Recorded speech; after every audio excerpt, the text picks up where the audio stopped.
Obrigado, vereador Riva.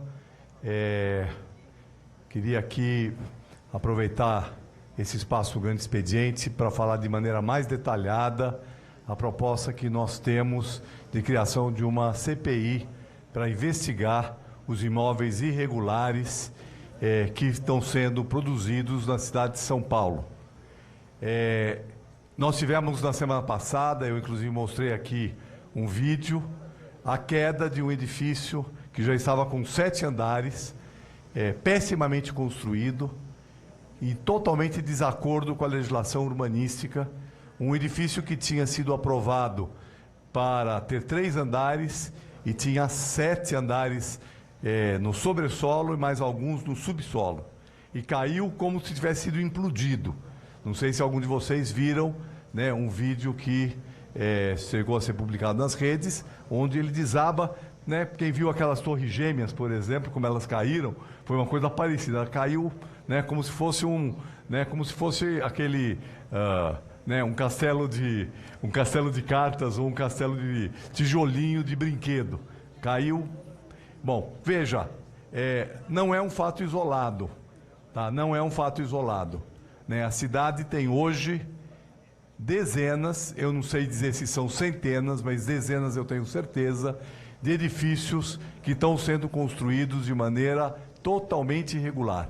Edifícios que estão sendo construídos sem nenhum tipo de alvará de aprovação, alvará de execução. Muitos deles têm ficado prontos e não têm habite e são comercializados, ou são alugados, ou são vendidos com contratos de gaveta, porque eles não são registrados, não têm registro imobiliário, não são feitas as incorporações, né, aprovadas as incorporações, e, portanto, não podem ser vendidos legalmente. Isso é um prejuízo enorme para a cidade, porque estão construídos em desacordo com a legislação, é um prejuízo enorme para o mercado imobiliário. Eu quero chamar a atenção, porque quando a gente fala empreendimentos imobiliários, pode passar a impressão de que nós estamos falando de todas as empresas imobiliárias.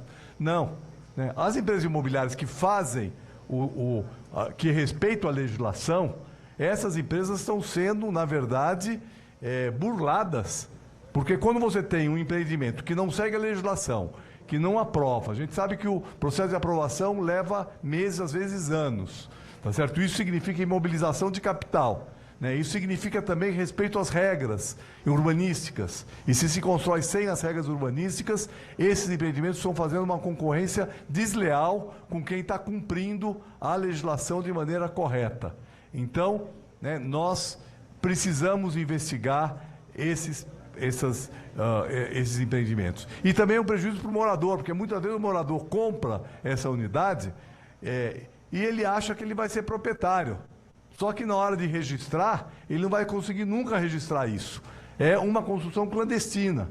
Então nós estamos falando de uma coisa, vereador Riva, o senhor conhece muito a periferia da cidade de São Paulo, né? A periferia de São Paulo está cheia de construções irregulares, mas são construções irregulares que são feitas para uso, né, das pessoas.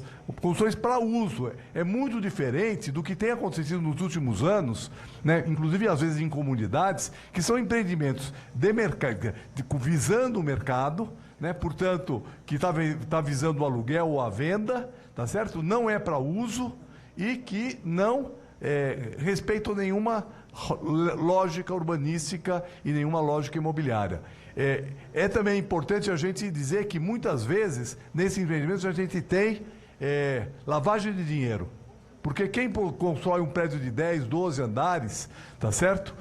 Que não tem financiamento de banco, que não tem, obviamente são empreendimentos que a gente não tem contabilidade registrada, né, nós podemos estar aí frente a um fato muito grave que a nossa cidade está sofrendo. Claro que isso também é um prejuízo para os cofres públicos, porque esses empreendimentos não estão pagando imposto, não estão pagando outorga onerosa, não estão pagando emolumentos. Esses empreendimentos são empreendimentos que, portanto, prejudicam o mercado imobiliário, a cidade, o poder público e os futuros moradores, né, que eventualmente são ludibriados por esse tipo de situação. Isso nós precisamos estudar investigar. Eu acho que é um tema muito importante para a cidade de São Paulo, não deixar isso passar, porque nós podemos ter, né, vários problemas, e tivemos esse problema grave, né, que foi esse prédio que desabou, que deveria pelo menos chamar a atenção, né, da sociedade de maneira mais...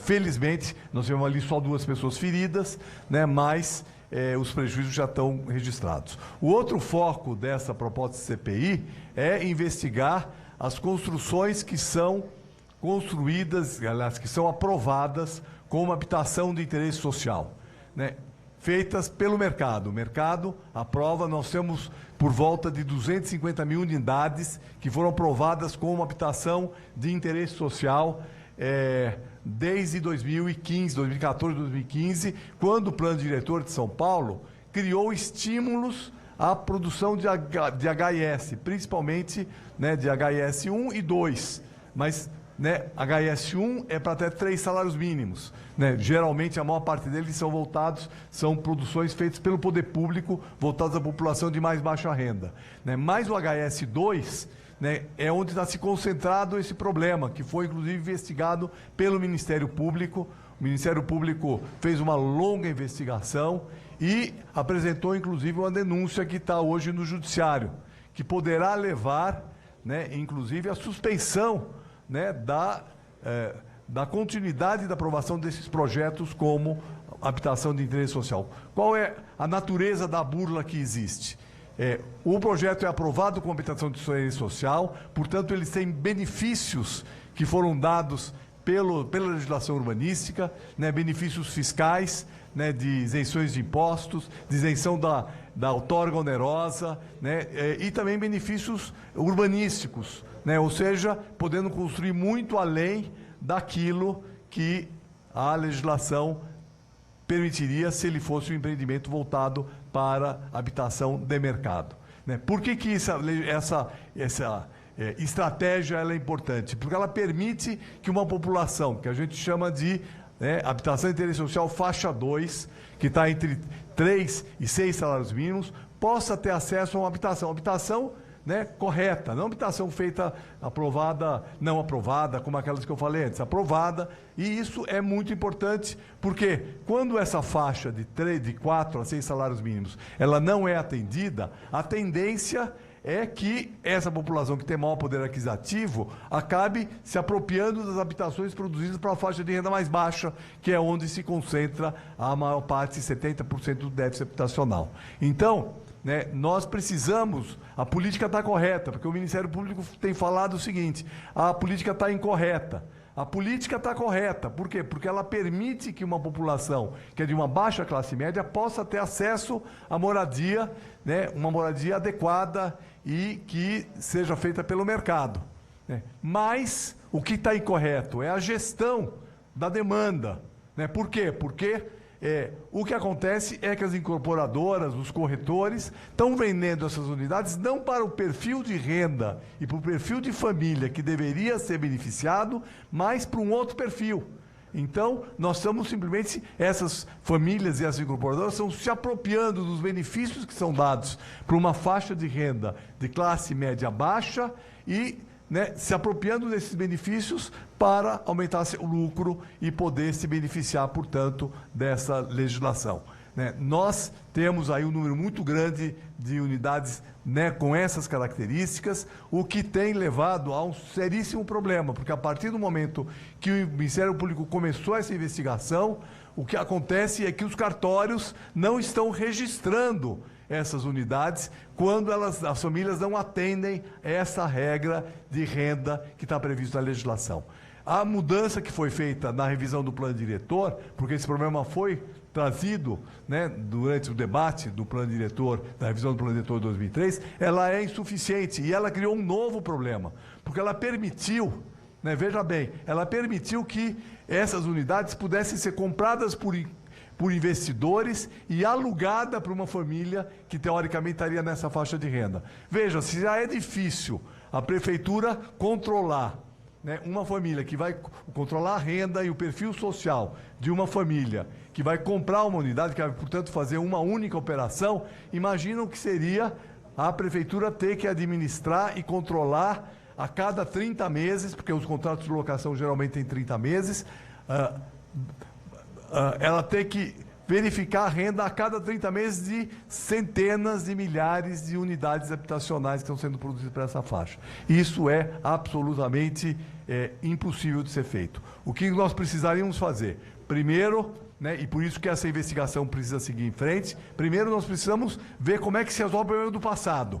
Ou seja, como que se pune as empresas que burlaram a legislação, como é que se resolve o caso das famílias que compraram esses imóveis e que, eventualmente, não vão conseguir pagá-lo porque as condições que foram compradas elas vão ter que ser modificadas, porque a partir do momento que aquela unidade perde os benefícios que foram dados pela lei, isso vai significar que aquela unidade pode sair mais cara do que aquela que foi apresentada para o comprador. E aí, então, esse comprador pode desistir. Os extratos, né, nesses casos, são gravíssimos e podem levar, então, a essas famílias, né, ficarem sem a unidade que, teoricamente, teriam sido compradas. Mas, então, nós precisamos resolver o problema do passado. Como é que a gente resolve essas unidades que foram já comercializadas para faixa de renda inadequada? Como é que se cobra, né, se calcula o quanto elas se beneficiaram para que elas sejam punidas e possam ressarcir o poder público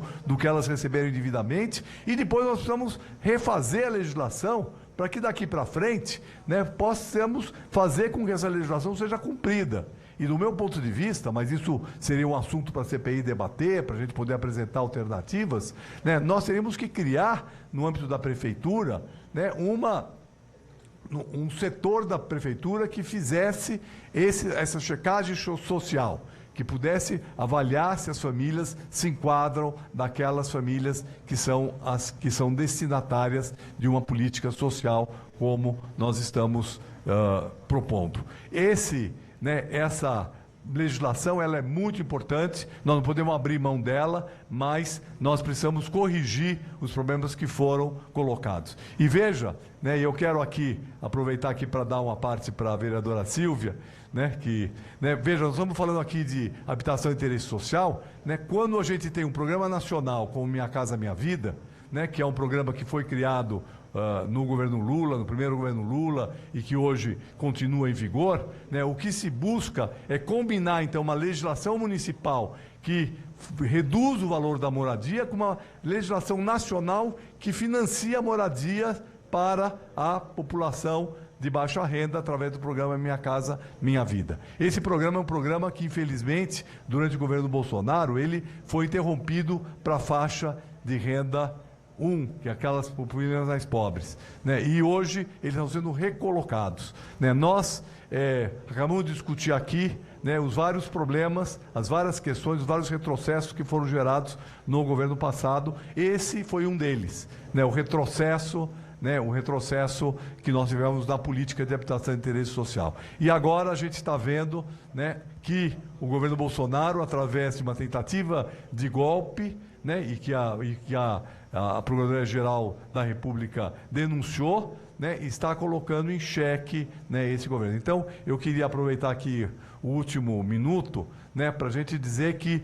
é muito importante a gente relacionar as políticas que foram feitas com a tentativa de retrocesso político e de romper com a democracia que nós vimos nesse episódio triste, né, que começa logo depois das eleições e que continua até hoje, apesar de a gente ter tido um grande momento que foi o 8 de janeiro.